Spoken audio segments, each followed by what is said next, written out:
భవ్య రామ మందిరం నిర్మాణం ఎఫెక్ట్ అయోధ్యపై స్పష్టంగా కనిపిస్తుంది. భూముల లావాదేవీలు, మార్కెట్ విలువ అమాంతంగా పెరిగాయి.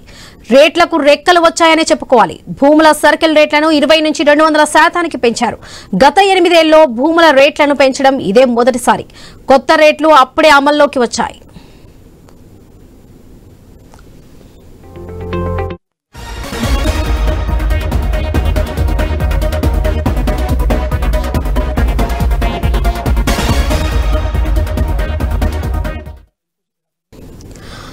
రామ జన్మభూమి ఆలయానికి చుట్టుపక్కల 10 కిలోమీటర్ల వరకు కొత్త రేట్ల ప్రభావం ఎక్కువే. ఉత్తరప్రదేశ్ ప్రభుత్వం తీసుకున్న నిర్ణయంతో ఇక్కడ భూముల ధరలు 150% పైగా పెరిగాయి. 2004 సెప్టెంబర్లో భూముల ధరల పెంపు కోరుతూ ప్రతిపాదన రావడంతో సవరించిన రేట్లను అమల్లోకి తెచ్చినట్లుగా ఫైజాబాద్ సబ్ రిజిస్ట్రార్ శాంతి భూషణ్ చౌబే వాదన. కొత్త సైకిల్ రేట్లకు జిల్లా మెజిస్ట్రేట్ ఆమోదం తెలపడంతో సవరించిన ధరలు అమల్లోకి వచ్చాయి. కొత్త రేట్ల ప్రకారం జిల్లాలోని రాకాబ్గంజ్, దేవకారి ప్రాంతాల్లో భూముల రేట్లు భారీగా పెరిగాయి.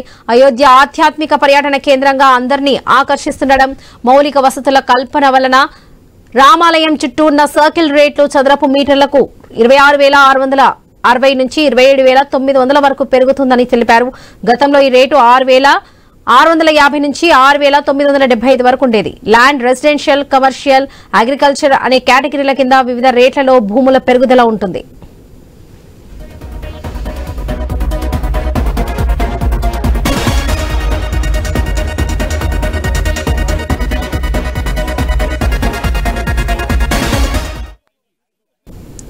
భూముల రేట్ల పెరుగుదల వల్ల స్టాంప్ డ్యూటీ పెరిగింది.